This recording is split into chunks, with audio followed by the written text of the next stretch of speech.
नमस्कार। आज हम पढ़ेंगे श्रीमद् भगवद गीता गीता प्रेस गोरखपुर की अध्याय नंबर 3 श्लोक नंबर 33वां। आप लोग ध्यानपूर्वक सुने। व्याख्या। प्रकृति एंति भूतानि, जितने भी कर्म किए जाते हैं वे स्वभाव अथवा सिद्धांतों को सामने रखकर किए जाते हैं। स्वभाव दो प्रकार के होते हैं, राग देश रहित और राग देश युक्त। जैसे रास्ते में चलते हुए कोई बोर्ड दिखाई दिया और उस पर लिखा हुआ पढ़ लिया तो यह पढ़ना ना तो राग देश से हुआ और ना किसी सिद्धांत से, अपितु राग देश रहित स्वभाव से सत हुआ। किसी मित्र का पत्र आने पर उसे राग पूर्वक पढ़ते हैं और शत्रु का पत्र आने पर उसे देश पूर्वक पढ़ते हैं, तो यह पढ़ना राग देशयुक्त स्वभाव से हुआ। गीता रामायण आदि सब शास्त्रों को पढ़ना सिद्धांत से पढ़ना हुआ।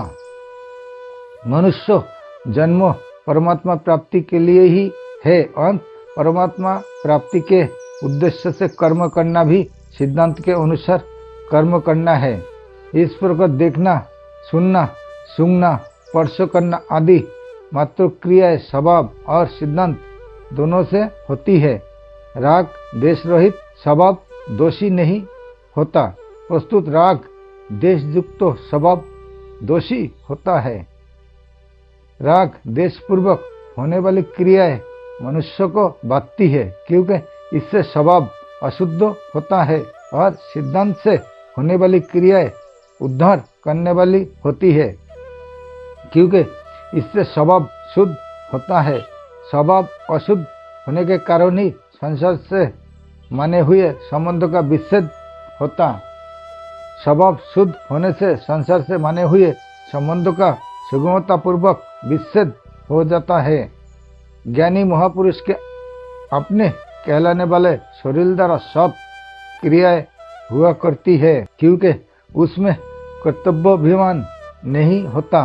परमात्मा प्राप्ति चाहने वाला साधक की क्रियाएं सिद्धांत के अनुसार होती है। जैसे लोभी पुरुष सदा सावधान रहता है कि कहीं कोई घाटा ना लग जाए, ऐसे ही साधक निरंतर सावधान रहता है कि कहीं कोई क्रिया राग देश पूर्वक ना हो जाए। ऐसी सावधानी होने पर साधक का स्वभाव शीघ्र शुद्ध हो जाता है और परिणाम स्वरूप वह कर्म बंधन से मुक्त हो जाता है। तथापि क्रिया मात्र स्वाभाविक ही प्रकृति के द्वारा होती है।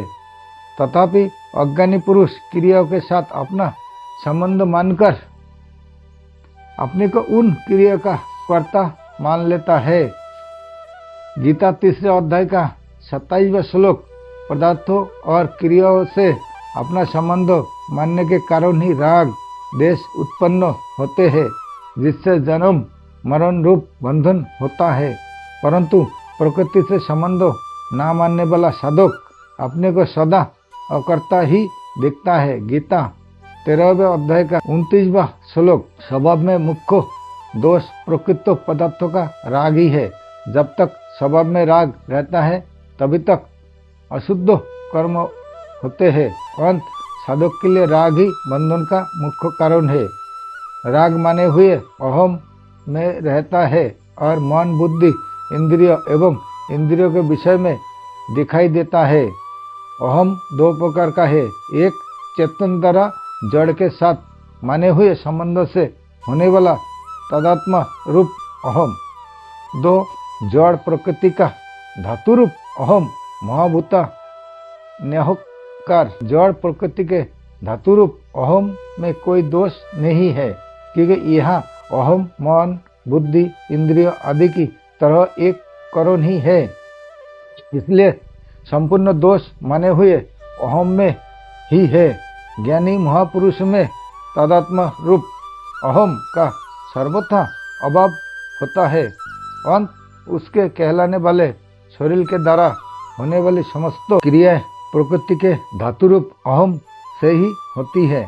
वास्तव में समस्त प्राणी के सब क्रिया इस धातु रूप अहम से ही होती है, परंतु जड़ शरीर को मैं और मेरा मानने वाला अज्ञानी पुरुष उन क्रियाओं को अपनी तथा अपने लिए मान लेते हैं और बद जाता है।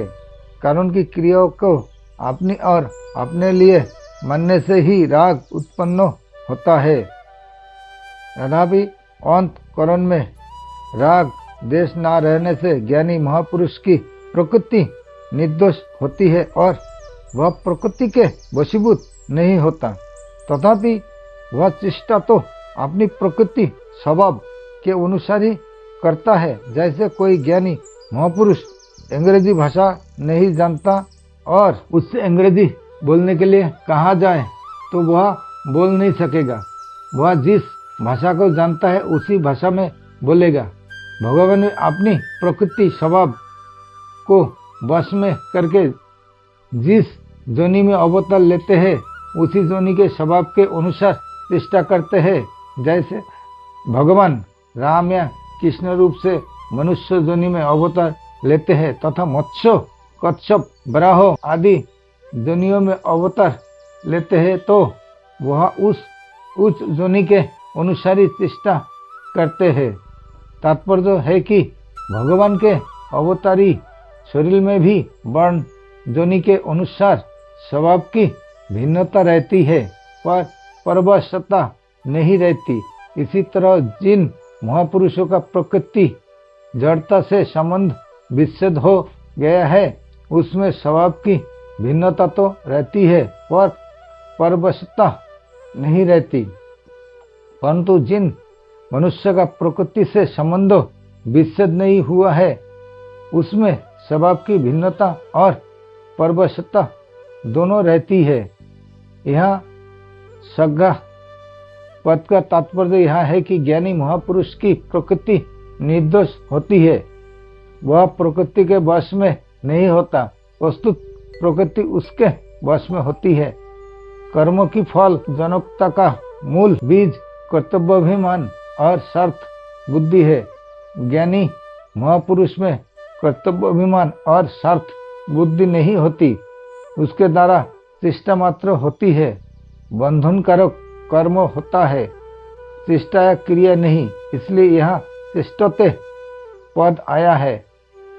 उसका स्वभाव इतना शुद्ध होता है कि उसके द्वारा होने वाली क्रियाएं भी महान शुद्ध एवं साधकों के लिए आदर्श होती है। पीछे के और वर्तमान जन्म के संस्कार, माता पिता के संस्कार, वर्तमान का संग, शिक्षा, वातावरण, अध्ययन, उपासना, चिंतन, क्रिया, भाव आदि के अनुसार स्वभाव बनता है। यह स्वभाव सभी मनुष्य में भिन्न भिन्न होता है और इसे निर्दोष बनाने में सभी मनुष्य स्वतंत्र है।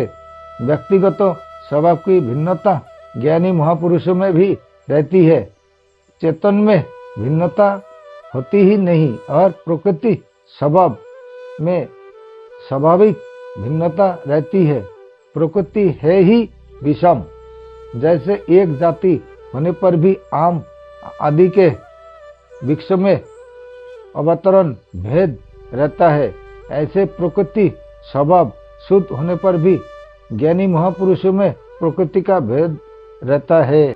ज्ञानी महापुरुष का स्वभाव शुद्ध, राग देश रहित होते हैं, अंत वह प्रकृति के वश में नहीं होता। इसके विपरीत अशुद्ध राग देश युक्त स्वभाव वाले मनुष्य अपनी बनाई हुई परवशता से बद्ध होकर कर्म करते हैं। जिनका स्वभाव महान शुद्ध एवं श्रेष्ठ है, उनकी क्रियाएं भी अपनी प्रकृति के अनुसार हुआ करती है। फिर जिनका स्वभाव अशुद्ध राग देश युक्त है, उन पुरुषों की क्रियाएं तो प्रकृति के अनुसार होगी ही। इस विषय में हट करके काम नहीं आएगा। जिसका जैसा स्वभाव है उसे उसी के अनुसार कर्म करने पड़ेंगे। यदि स्वभाव अशुद्ध हो तो वह अशुद्ध कर्मों में और शुद्ध हो तो वह शुद्ध कर्मों में मनुष्य को लगा देगा। अर्जुन भी जब हठपूर्वक युद्ध रूप कर्तव्य कर्म का त्याग करना चाहते थे तब भगवान उन्हें यही कहते हैं कि तेरा स्वभाव तुझे बलपूर्वक युद्ध में लगा देगा।